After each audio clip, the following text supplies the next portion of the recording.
তব কথামৃতং তপ্ত জীবনং কবিভিরীড়িতং কল্মষাপহম শ্রবণমঙ্গলং শ্রীমদাততং ভুবি গৃণন্তি ইয়ে ভুরিদা জনাঃ। তোমার কথামৃত তাপদগ্ধ জনগণের জীবন স্বরূপ, মুনিগণ কর্তৃক কীর্তিত, পাপসমূহের বিনাশক, শ্রবণ মাত্রই মঙ্গলপ্রদ ও সকল সম্পদের আকর। ইহা যিনি বিস্তৃত রূপে কীর্তন করেন, জগতে তিনি সর্বশ্রেষ্ঠ দাতা। শ্রী শ্রী রামকৃষ্ণ কথামৃত,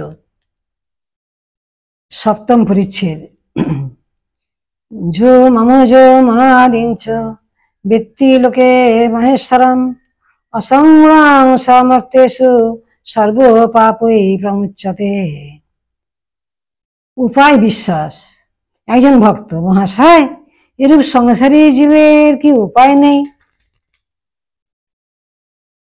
শ্রীরামকৃষ্ণ: অবশ্য উপায় আছে।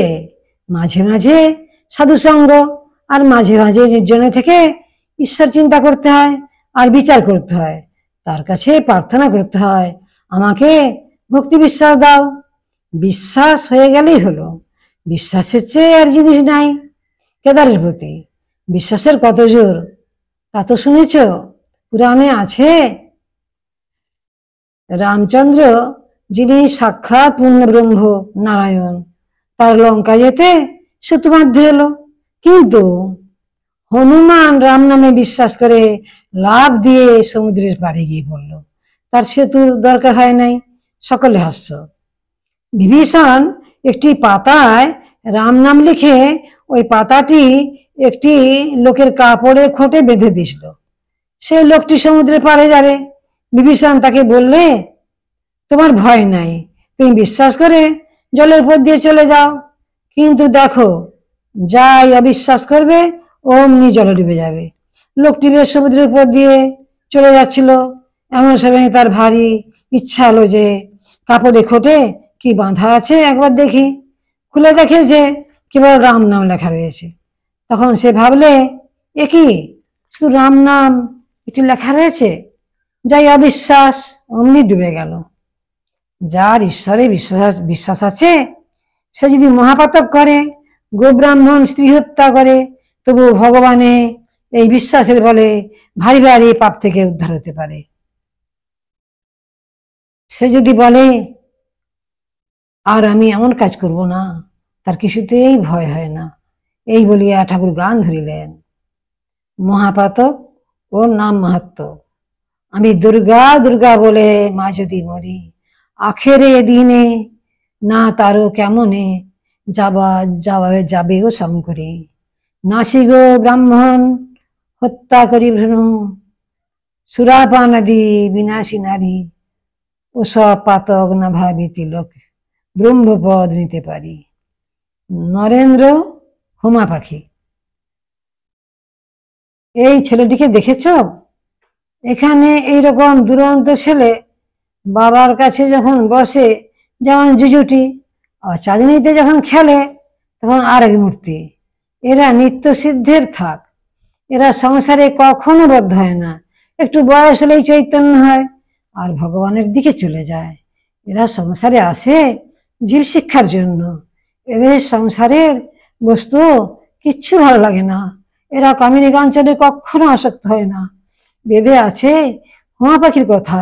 খুব উঁচু আকাশে সে পাখি থাকে। সেই আকাশেতেই ডিম পাড়ে। ডিম পাড়লে ডিমটা পড়তে থাকে, কিন্তু এত উঁচু যে অনেক দিন থেকে ডিমটা পড়তে থাকে। ডিম পড়তে পড়তে ফুটে যায়।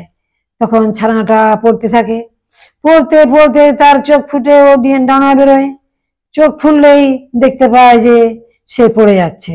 মাটিতে লাগলে একেবারে চুরমার হয়ে যাবে।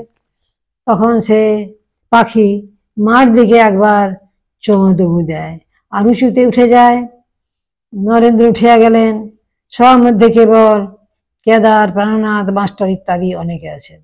শ্রীরামকৃষ্ণ: দেখো, নরেন্দ্র গাইতে বাজাতে পড়াশোনায় সব তাতেই ভালো। সেদিন কেদারের সঙ্গে তর্ক করেছিল, কেদারের কথাগুলো কচকচ করে কেটে দিতে লাগলো। ঠাকুরও সকলে হাস্য মাস্টারের প্রতি। ইংরেজিতে কি কোনো তর্কের বই আছে না? মাস্টার: আজ্ঞে হ্যাঁ, ইংরেজিতে ন্যায়শাস্ত্র আছে। শ্রীরামকৃষ্ণ: আচ্ছা, কিরকম একটু বলো দেখি। মাস্টার এইবার মুশকিলে পড়িলেন, বলিলেন, এইরকম আছে সাধারণ সিদ্ধান্ত থেকে বিশেষ সিদ্ধান্তে পৌঁছানো।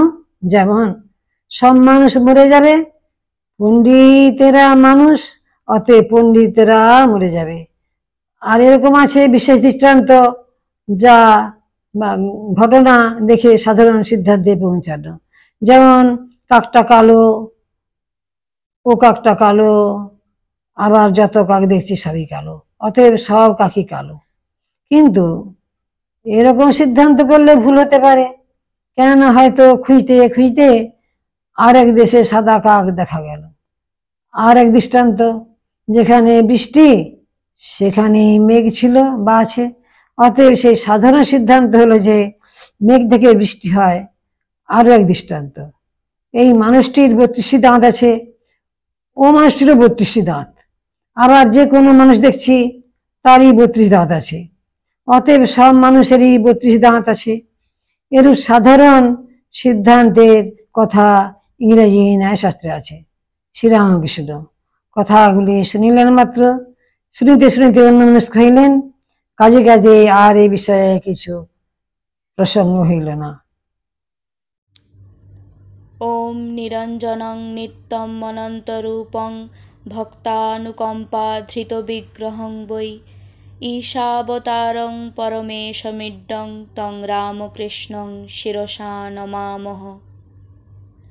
নিরঞ্জন নিত্য অনন্তরূপ ধারণকারী ভক্তের প্রতি কৃপা পরবশ হয়ে যিনি মানবদেহ ধারণ করেছিলেন, সেই পূজনীয় পরমেশ্বর ঈশ্বরের অবতার শ্রীরামকৃষ্ণকে আমরা অবনত মস্তকে প্রণাম করি।